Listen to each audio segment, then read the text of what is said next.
running out of space too, because there's so many in the same location that they just don't know where to grow anymore. Can somebody collect the worms, please? Hey, somebody with gloves. Who's that?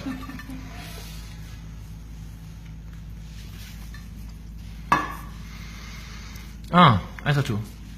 You're the counter. How many? What do you mean you don't know? You know that you have to count. I told you last time. Actually, Fatu, Isatu didn't believe me last time when I said that when she's working with us for 6 months, she has to eat a bowl of mango worms.